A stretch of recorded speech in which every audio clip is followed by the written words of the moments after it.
Hi everybody! This video goes over some important points and some important scenes in Volume 2 of Emma. I won't go into detail about everything that I think is interesting in this part of Emma, but I do want to hit a few highlights and talk about a few of the things that you guys have also probably noticed and talked about in discussion. So, the first thing I want to talk about is Emma's attitude towards Jane Fairfax.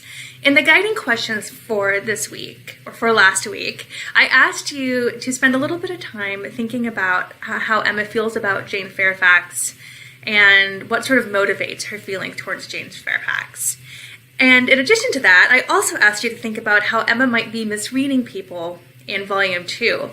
And so in this sort of first part of this lecture, I want to combine those two questions and look at some ways in which Emma is sort of imagining things about Jane Fairfax that may or may not be true. So this sort of first crops up before we as readers ever meet Jane. During a visit to Miss and Mrs. Bates, Emma sort of hears a story about Mr. Dixon, who is the husband of Jane's best friend, rescuing her while they were boating, and she was almost hit with, I think, part of the boat that almost washed her overboard, and which would have meant her drowning. And as Emma is hearing the story, she gets this sort of crazy idea. And I'll go ahead and read the actual passage. At this moment, an ingenious and animating suspicion entering Emma's brain with regard to Jane Fairfax, this charming Mr. Dixon, and the not going to Ireland, she said, with the insidious design to further discovery, and this is what she's saying to Miss Bates. You must feel very fortunate that Miss Fairfax should be allowed to come to you at such a time. Considering the very particular friendship between her and Mrs. Dixon, you could hardly have expected her to be excused from accompanying Colonel and Mrs. Campbell. So what Emma is saying here to Miss Bates is, wow, isn't it surprising that Jane is going to come visit you when she had the opportunity to travel to Ireland to see her very best friend after she got married? And what I wanted to call your attention to is this language at the beginning of this passage that says, at this moment, an ingenious and animating suspicion entered Emma's brain with regard to Jane Fairfax and this charming Mr. Dixon. So as we've seen before, Emma sort of gets this idea, this sort of fancy, that there may be more to Mr. Dixon and Jane's relationship than just friendship, that there may be something that's sort of more going on. And based on the story, she begins to read into this relationship between these two people, one of whom she doesn't know very well, and the other person whom she's never met. And this idea sort of takes hold of Emma and sort of begins to guide all of her sort of interactions with Jane and all of the ways in which she interprets Jane's behavior. We see this again when Emma sort of hears about the piano that has mysteriously been given to Jane. So she's at this party with most of her friends, and she hears the story that Mrs. Cole, who's the person who's hosting the party, the story that Mrs. Cole relates about something that she noticed when she visited the Bateses. And I'll go ahead and read the passage to you. Mrs. Cole seemed to be relating something of Jane Fairfax that was expected to be interesting. Emma listened and found it well worth listening to. That very dear part of Emma, her fancy, received an amusing supply. Mrs. Cole was telling that she had been calling on Miss Bates, and as soon as she entered the room, had been struck by the sight of a pianoforte, a very elegant-looking instrument, not a grand, but a large-sized square pianoforte. And the substance of the story, the end of all the dialogue which ensued of surprise and inquiry and congratulations on her side, and explanations from Mrs. Bates, was that the pianoforte had arrived from Broadwoods the day before, to the great astonishment of both aunt and niece, entirely unexpected. So in the story, she hears the story that Jane has received this surprise gift of a piano from somebody and nobody knows who it is. And as they continue, the people discuss it and figure it must have been from Colonel Campbell because who else could have sent it to her? However, if we pay attention to this language in this passage, it sort of highlights that Emma is sort of by herself interpreting this event very differently. narrator tells us that that very dear part of Emma, her fancy, were received in the musing supply. So Emma's fancy or imagination is sort of taking over and reading something very different into this event than the other people are reading into it. And Emma's suspicion is that the piano was actually a gift of love from Mr. Dixon, and that this is why Jane has been unable to tell anybody who it came from. And she relays this suspicion to Frank Churchill a little bit later at the same party.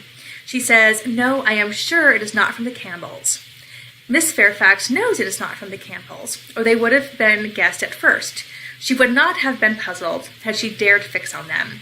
I may not have convinced you, perhaps, but I am perfectly convinced that Mr. Dixon is a principal in the business." And this is part of a larger conversation where Emma begins asking Frank Churchill about what he knows about Jane Fairfax and what he knows about Mr. Dixon and what he knows about this relationship.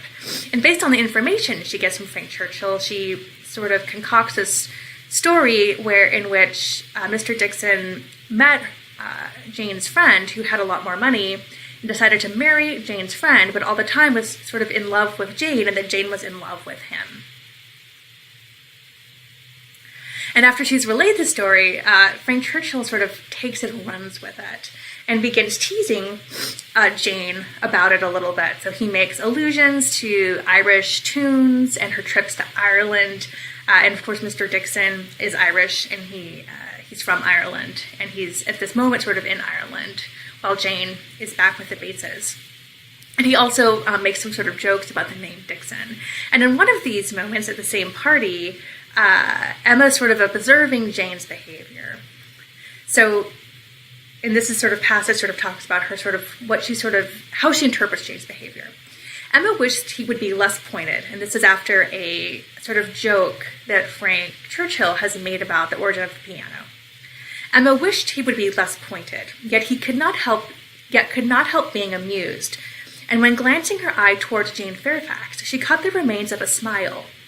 When she saw that with all the deep blush of consciousness there had been a smile of secret delight, she had less scruple in the amusement, and much less compunction with respect to her. This amiable, upright, perfect Jane Fairfax was apparently cherishing a very reprehensible feeling. So she's watching Jane sort of react to Frank Churchill's teasing. She sees her, in addition to sort of blushing and being embarrassed, she also sees what she interprets as a secret smile of delight. And based on that, she makes this assumption that Jane is sort of deeply in love with this married man, which she describes as very reprehensible feelings, and sort of takes satisfaction that this woman who everyone has sort of seen as sort of this perfect saint with few opportunities is actually not as perfect as everybody seems.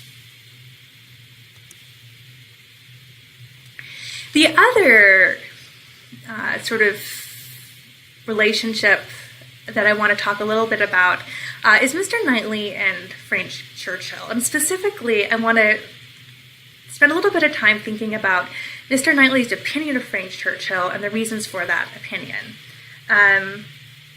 As you've noticed, if you've read Volume 2, most of the people in Highbury are sort of quite taken with Frank Churchill. They're disposed to like him because he's Mr. Weston's son, and everybody there likes Mr. Weston. Mr. Weston is very friendly to everybody, very outgoing, and treats everybody well.